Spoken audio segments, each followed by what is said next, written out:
നിങ്ങളുടെ favourite shows ഇനി ഒരിക്കലും മിസ്സാവില്ല. ഇപ്പോൾ C5 കാണും നിങ്ങളുടെ ഫേവറേറ്റ് ഷോസ് തികച്ചും സൗജന്യമായി. മാധവൻ നായരുടെ ഏക സമ്പാദ്യമായ 10 സെന്റ് വസ്തുവും ഇപ്പൊ കൈവിട്ടു പോകുന്നു. വന്ദനെ, ഇപ്പൊ പൊട്ടിയത് ഒരു സാമ്പിൾ ബോംബാ. ഇദ്ദേഹത്തിന് ടെൻഷൻ ഉണ്ടാക്കുന്ന കാര്യങ്ങളൊക്കെ കുറച്ചു നാളത്തേക്ക് ഒഴിവാക്കണം. ശരി. പിന്നെ അധികം വെയിൽ കൊള്ളരുത്. കുറച്ചു നാളത്തേക്ക് നടത്തം ഒഴിവാക്കണം.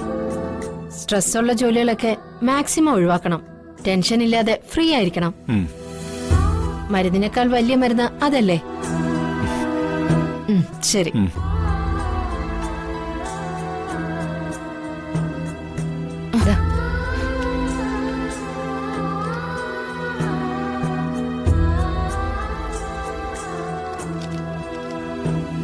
ഇന്ന് നടന്നതൊക്കെ ഓർക്കുമ്പോ ആരോ കൃത്യമായ പ്ലാനിങ്ങോട് കൂടി ചെയ്ത കാര്യങ്ങളാണെന്ന് തോന്നുന്നു.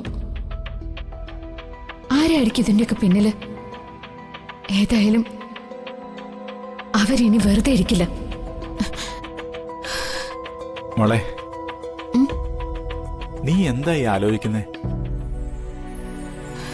ദേ, അച്ഛന് കുഴപ്പമൊന്നുമില്ല. ഞാൻ പെർഫെക്റ്റാ. നീ വെറുതെ ഓരോന്നോർത്ത് ടെൻഷൻ അടിക്കാതെ. മോളെ, നിനക്കൂടി വയ്യാണ്ടായാൽ എല്ലാം തീർന്നു. അതുകൊണ്ട് ടെൻഷൻ വേണ്ട. ടെൻഷൻ പാടില്ലെന്ന് ഡോക്ടർ പറഞ്ഞത് മാധവേട്ടനോടാ. വസ്തു വീട് എന്നൊക്കെ പറഞ്ഞ് വെറുതെ വേവലാതിപ്പെടരുത്. എനിക്ക് മാധവേട്ടൻ മാത്രമേ ഉള്ളൂ. നീ എന്തിനാ പേടിക്കുന്നത്? നിനക്ക് 5 മക്കളില്ലേ? ആര് നോക്കാനില്ലെങ്കിലും വന്ദന മോള് നിനക്ക് തുണയായിരിക്കും.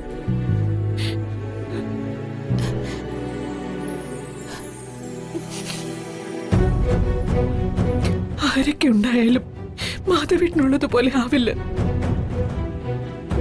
സ്വന്തമായിട്ട് വസ്തു സ്വർണ്ണമൊന്നും എനിക്ക് വേണ്ട. അതിനേക്കാളൊക്കെ വലുതാ എനിക്ക് മാധവേട്ടൻ.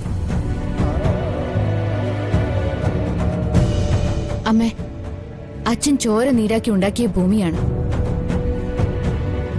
അതാരും കൊണ്ടുപോയില്ല. കൊണ്ടുപോവാൻ ഈ വന്ദന അനുവദിക്കില്ല.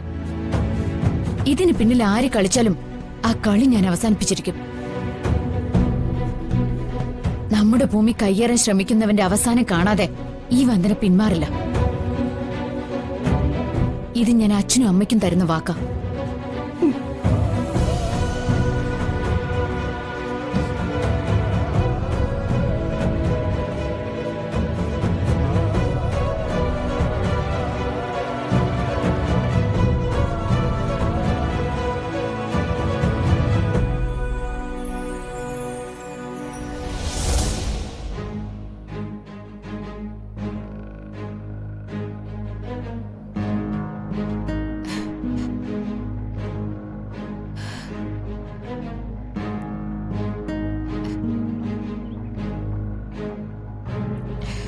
അച്ഛന്റെ പേരിലുള്ള സ്ഥലത്ത് കുറച്ച് ആളുകള് അവകാശം പറഞ്ഞുകൊണ്ട് കേറി വരിക.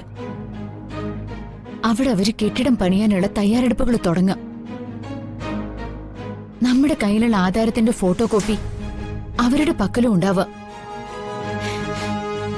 എന്താ ഇതിന്റെ അർത്ഥം? വളരെ പ്ലാൻ ചെയ്തിട്ടുള്ള ഗൂഢാലോചന ഇതിന്റെ പിന്നില്. ഈ കുടുംബം തകർക്കാൻ വേണ്ടി ആരൊക്കെ കച്ച കെട്ടി ഇറങ്ങിയിരിക്ക. ആരായിരിക്കും ഇതിന്റെ പിന്നില്?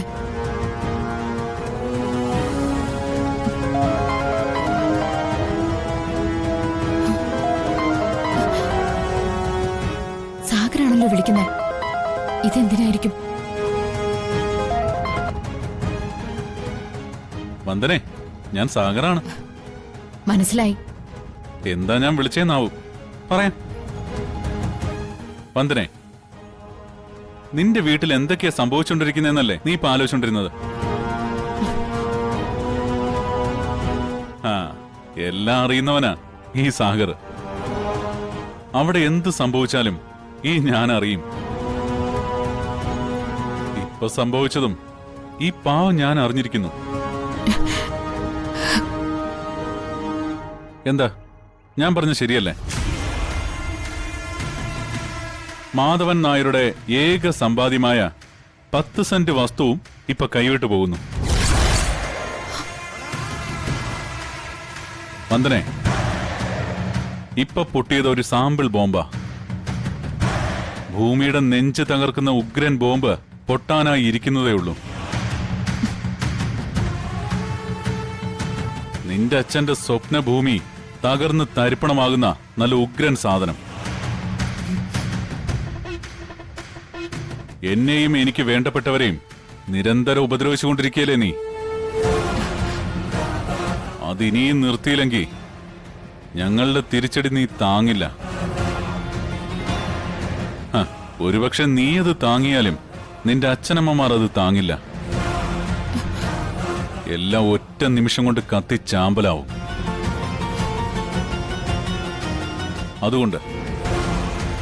അതുകൊണ്ടെല്ലാം നിർത്തിക്കോ. നിർത്തിയാൽ നിനക്ക് നല്ലത്.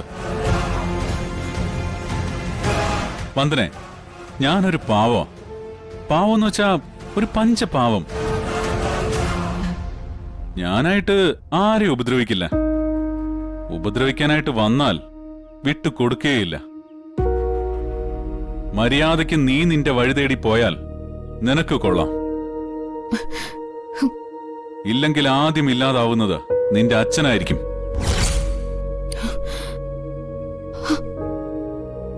അതിന്റെ പിന്നാലെ നിനക്ക് പ്രിയപ്പെട്ട ഓരോരുത്തരും.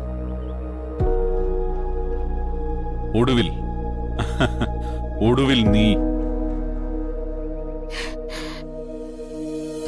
വേദന സഹിച്ച് നീ സ്വയം ഇല്ലാതാവണം.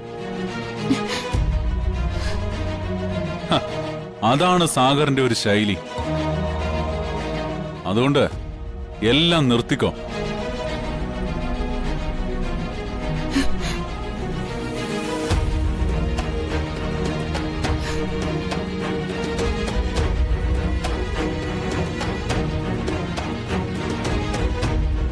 അപ്പൊ അച്ഛന്റെ വസ്തു കയ്യേറിയതിന് പിന്നിൽ സാഗറിന് കൈയുണ്ടെന്ന് ഉറപ്പാ. ഞങ്ങളെന്ന് സാഗർ പറയുന്നതിൽ നിന്നും സാഗർ ഒറ്റയ്ക്കല്ലാന്ന് മനസ്സിലായി. സാഗറിന്റെ കൂടെ ആരായിരിക്കും? വിക്രമായിരിക്കോ? ഏതായാലും വിക്രമും ശത്രുപക്ഷത്ത് തന്നെയാ. അവരെ ഒറ്റയ്ക്ക് നേരിടാൻ എനിക്കാവില്ല. ജഗനെ പോലെയുള്ള ഒരാളിന്റെ സഹായം കൂടിയേ തീരൂ. ഈ അവസ്ഥയില് ജഗനെ പിണക്കുന്നത് ബുദ്ധിയല്ല.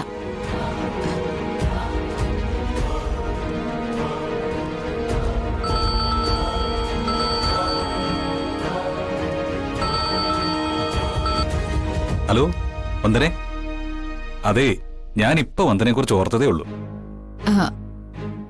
എനിക്ക് ഒന്ന് അത്യാവശ്യമായിട്ട് കാണാമായിരുന്നു.